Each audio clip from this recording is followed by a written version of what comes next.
परिचय। जड़ों, तनों तथा पत्तियों के गुणों, प्रकारों, रूपांतरणों और कार्यों की हम पहले ही चर्चा कर चुके हैं। अब हम पुष्प क्रम के विषय में पढ़ेंगे।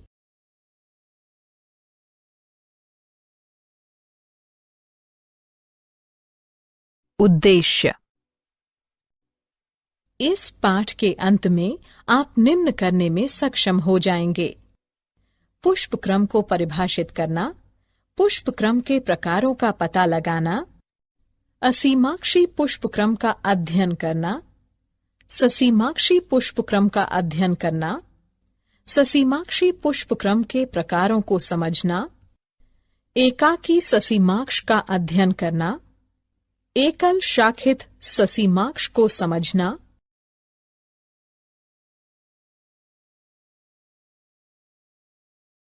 द्विशाखित ससीमाक्ष को पढ़ना, बहुशाखित ससीमाक्ष को समझना, पुष्प क्रम के विशेष प्रकारों का अध्ययन करना, साइथियम का अध्ययन करना, पुष्प भ्रमी को समझना, हाइपेंथोडियम का पता लगाना।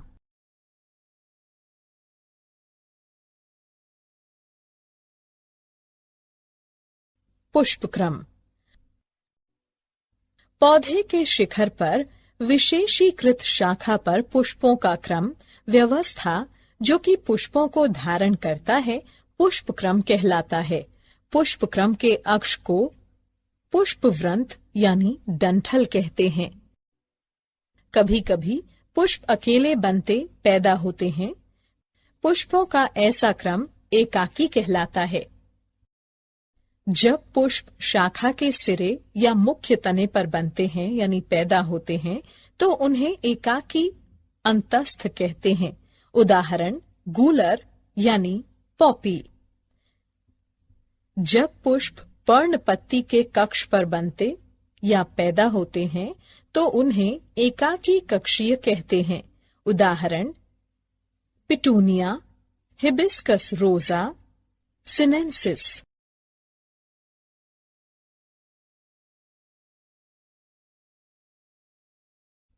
पुष्प क्रम के प्रकार। पुष्प क्रम मुख्यतः 3 प्रकार के होते हैं: असीमाक्षी पुष्प क्रम, ससीमाक्षी पुष्प क्रम, विशेष यानी विशिष्ट प्रकार के पुष्प क्रम।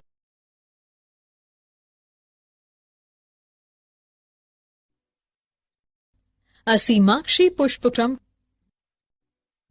असीमाक्षी पुष्पक्रम के मुख्य अक्ष में लगातार वृद्धि की क्षमता होती है तथा यह पुष्प में जाकर समाप्त नहीं होता है। मुख्य अक्ष पर पुष्प अग्राभिसारी अनुक्रम को दर्शाते हैं। पुराने पुष्प आधार की ओर और नए पुष्प शीर्ष की ओर लगे रहते हैं। कभी कभी मुख्य अक्ष छोटा रह जाता है तथा पुष्प गुच्छे समूह बनाते हैं।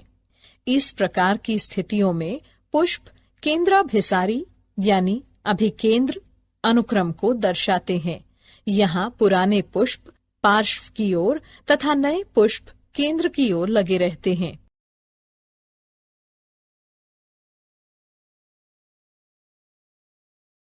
ससीमाक्षी पुष्पक्रम। ससीमाक्षी पुष्पक्रम में मुख्य अक्ष पुष्प में जाकर समाप्त हो जाता है तथा पुष्प वृंत यानी डंठल की वृद्धि रुक जाती है। पुष्प तलाभिसारी अनुक्रम को दर्शाते हैं। पुराने पुष्प शीर्ष पर जबकि नए पुष्प आधार की ओर लगे रहते हैं। जब पुष्प गुच्छों में व्यवस्थित होते हैं तो वे केंद्राभिसारी यानी अभिकेंद्री होते हैं। इसमें पुराने पुष्प केंद्र की ओर तथा नए पुष्प पार्श्व की ओर लगे रहते हैं। ससीमाक्षी पुष्पक्रम अनेक प्रकार का होता है। एकाकी ससीमाक्ष, एकल शाखित ससीमाक्ष, द्विशाखित ससीमाक्ष, बहुशाखित ससीमाक्ष।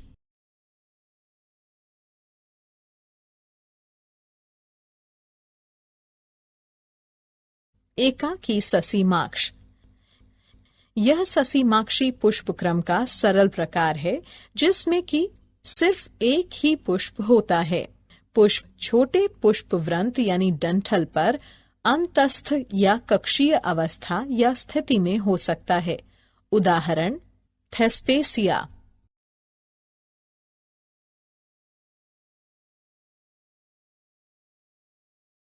एकल शाखित ससीमाक्ष।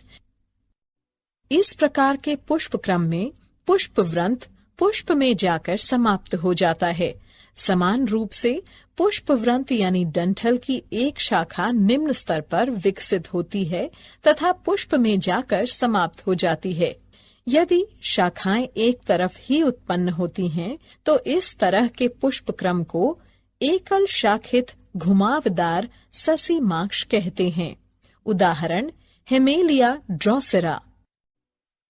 यदि शाखाएं एकांतरित टेढ़े मेढ़े ढंग में उत्पन्न होती हैं, तो इस तरह के पुष्प क्रम को एकल शाखित यानी कुटिल या कुंडलित ससीमाक्ष कहते हैं।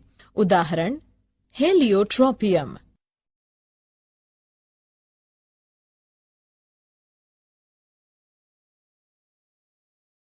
द्विशाखित ससीमाक्ष। इस तरह के ससीमाक्षी पुष्प क्रम में पुष्प वृंत यानी डंठल अपने सिरे पर एक पुष्प निर्मित करता है। इस प्रकार पुष्प वृंत यानी डंठल स्वतः ही निम्न स्तर पर दो शाखाएं निर्मित करता है। यदि पुष्प क्रम में केवल 3 पुष्प हों, जहां की केंद्रीय पुष्प सबसे पुराना और बराबर वाले पुष्प नए हों, तो इसे सरल द्विशाखित ससीमाक्ष कहते हैं। उदाहरण चमेली। यदि पुष्प क्रम शाखित होता है तो उसे संयुक्त द्विशाखित ससीमाक्ष कहते हैं। उदाहरण क्लेरोडेंड्रॉन और रिटिया।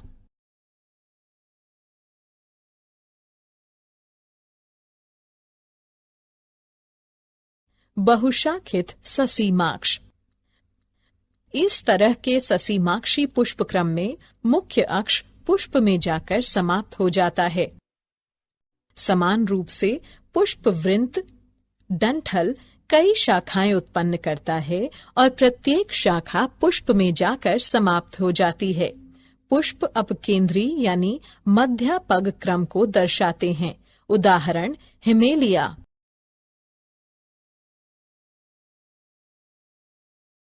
विशेष प्रकार के पुष्पक्रम। कुछ पौधे विशेष प्रकार के पुष्पक्रम को दर्शाते हैं। ये निम्न प्रकार के हैं: साइथियम, पुष्पभ्रमी, हाइपेंथोडियम।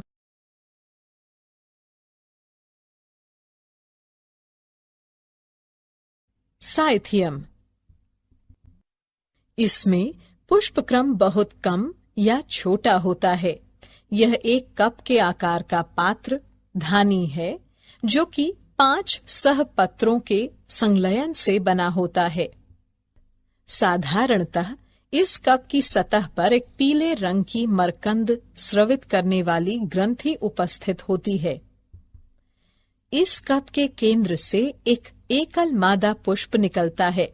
यह बहुत ही छोटा होता है और एक लंबे तंतु पर उगता है। नर पुष्प बहुत छोटे होते हैं और कुटिल या कुंडलित ढंग से प्रत्येक सहपत्र के कक्ष से इनका निर्माण होता है।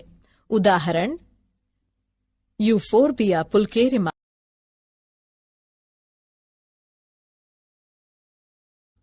पुष्पभ्रमी। पुष्पभ्रमी एक विशेष प्रकार का पुष्पक्रम है जो कि ल्यूकस में दिखाई देता है। इसमें तने की प्रत्येक गांठ पर किसी भी एक तरफ 2 कक्षीय विपरीत ससीमाक्षी पुष्पक्रम विकसित होते हैं।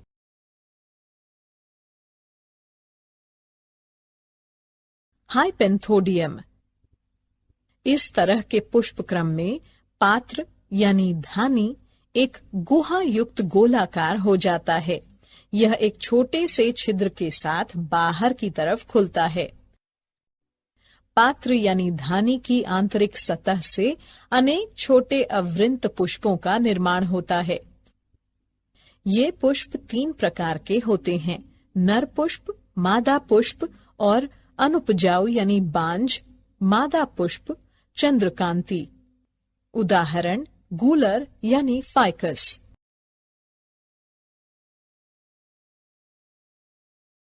क्या आप जानते हैं अमोर्फोफेलस भारत का सबसे बड़ा पुष्पक्रम है। पूया रेमोंडी 32 फीट विश्व का सबसे बड़ा पुष्पक्रम है। दल युक्त सहपत्र बोगेनविलिया में पाया जाता है। कोएनेंथियम खुला हाइपेंथोडियम होता है।